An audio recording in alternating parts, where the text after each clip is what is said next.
Praise the Lord friends, I hope you all fine. God bless you.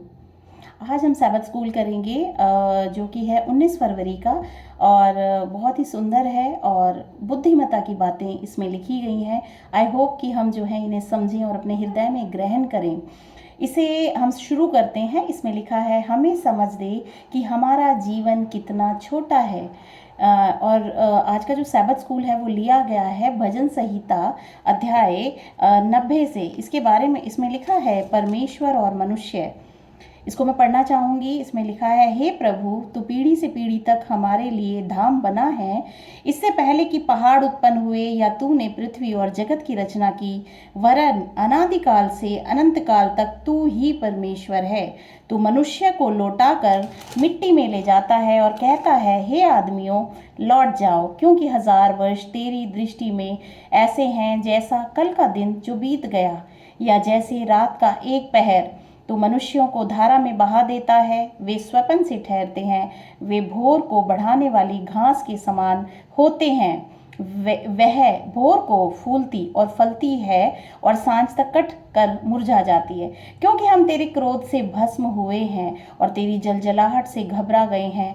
तूने हमारे अधर्म के कामों को अपने सम्मुख और हमारे छिपे हुए पापों को अपने मुख की ज्योति में रखा है। क्योंकि हमारे सब दिन तेरे क्रोध में बीत जाते हैं, हम अपने वर्ष शब्द के समान बिताते हैं। हमारी आयु के वर्ष 70 तो होते हैं, और चाहे बल के कारण 80 वर्ष भी हो जाएं, तो भी उनका घमंड केवल कष्ट और शोक ही शोक है। वह जल्दी कट जाती है और हम जाते रहते हैं। तेरे क्रोध की शक्ति को और तेरे भय के योग्य तेरे रोष को कौन समझता है। हमको अपने दिन गिनने की समझ दे कि हम बुद्धिमान हो जाएं।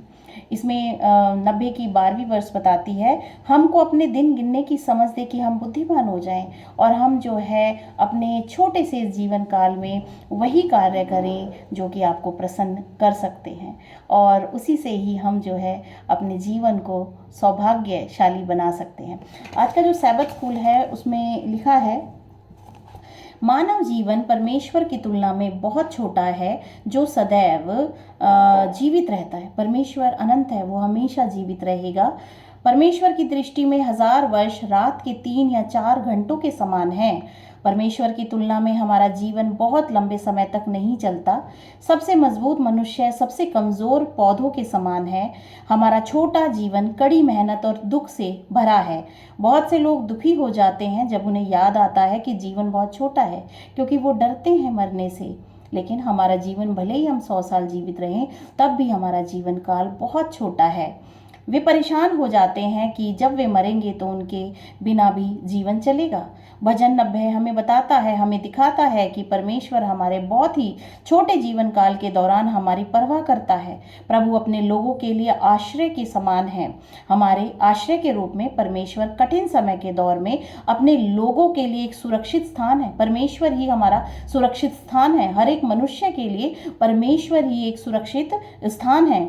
भजन 90 हमें यह भी सिखाता है कि परमेश्वर पाप से घृणा करता है। भजनकार कहता है, तेरे क्रोध की शक्ति को और भय के योग्य तेरे रोष को कौन समझ सकता है। किसी ने भी पाप के विरुद्ध परमेश्वर के पूरे क्रोध को महसूस नहीं किया है। ऐसा इसीलिए है क्योंकि परमेश्वर अपने क्रोध को रोकता है और हम पर अपनी दया दिखाता है। इसीलिए हमें आशा है। परमेश्वर हमें ये कहने के कई मौके देता है कि हमें अपने पाप के लिए खेद है, हम उसके पास आ सकते हैं और पवित्र होने के लिए ज्ञान और मदद मांग सकते हैं। बाइबल में बुद्धि का अर्थ हमारे ज्ञान रखने या चतुर होने से कहीं अधिक है। बुद्धि परमेश्वर के प्रति सम्मान है। हमें किस प्रकार की बुद्धि की आवश्यकता है। हम जिस बुद्धि का इस्तेमाल करते हैं वो किसी भी कार्य की नहीं। यीशु मसीह ने कहा, मनुष्य की बुद्धि किसी भी कार्य की नहीं, उसका बल किसी भी कार्य का नहीं। जो बल स्वर्ग से परमेश्वर के पास से आता है, जो बुद्धि परमेश्वर की तरफ से आती है, वही जो है मनुष्य जाति के लिए काम की है। हमें यह जानने के लिए बुद्धि की आवश्यकता है कि हमारा जीवन बहुत छोटा है, हम जितने वर्ष जीवित रहेंगे उसकी संख्या सीमित है। जब हम बाइबल की सच्चाई को समझ लेंगे तो हम बुद्धिमान हो जाएंगे, अपने जीवन का हम सही इस्तेमाल करेंगे, अन्यथा मनुष्य सिर्फ उसे व्यर्थ ही करता है। तो हम अपने जीवन को व्यर्थ ना करें, बल्कि संपूर्ण हृदय से परमेश्वर के पास आएं और अपने इस जीवन में हम परमेश्वर की महिमा के लिए कार्य करें और आज्ञाओं का पालन करें, जिससे हम परमेश्वर के प्रति जो है एक आज्ञाकारी बच्चे हम सिद्ध होंगे। और परमेश्वर हमारी परवाह करता है, हमें जो है हमेशा परमेश्वर की आज्ञाओं में चलने की ज़रूरत है। हम जितने वर्ष जीवित रहेंगे उसकी संख्या सीमित है। जब हम बाइबल की सच्चाई को समझ लेंगे तो हम बुद्धिमान हो जाएंगे। यह ज्ञान हमें विश्वास और आज्ञाकारिता के बारे में सिखाएगा। यह बुद्धि हमें तभी मिल सकती है जब हम अपने पापों को स्वीकार कर लें और उन्हें पुनः करना बंद कर दें। सच्चा पश्चाताप करके प्रभु यीशु मसीह के पास जब हम आते हैं तो परमेश्वर हमारे पापों को क्षमा करके हमें नया जीवन प्रदान करते हैं, जिसमें कि हम परमेश्वर के प्रति जो है सही और धर्म के काम करते हैं, अपने जीवन को अच्छाई में बिताते हैं, बुराई से हम दूर रहते हैं। और यही जो है बुद्धि है। वचन बताता है कि बुराई से बचे रहना ही बुद्धिमता है। हमें हमेशा अपने जीवन में बुराई से बचे रहना है, वो कार्य करना बंद करना है जो परमेश्वर की निगाह में पाप है। हमें परमेश्वर की आज्ञाओं को मानना है, तब हमें परमेश्वर की क्षमा, प्रेम और दया के उपहारों को स्वीकार करना चाहिए। हमारी समस्या यह है कि हम पापी हैं। पाप ने इस धरती को नुकसान पहुंचाया है और कई जिंदगियों को बर्बाद कर दिया है।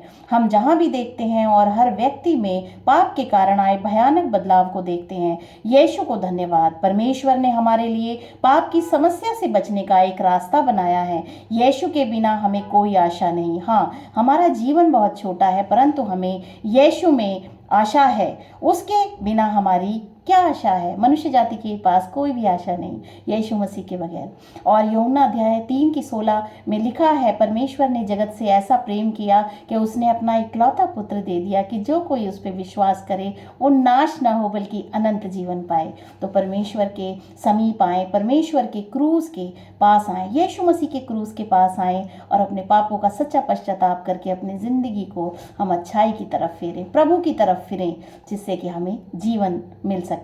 प्रभु यीशु मसीह के सामर्थ्य और पवित्र नाम में मांगते हैं, आमीन। प्रभु आप सभी को बहुत आशीष दें, आमीन।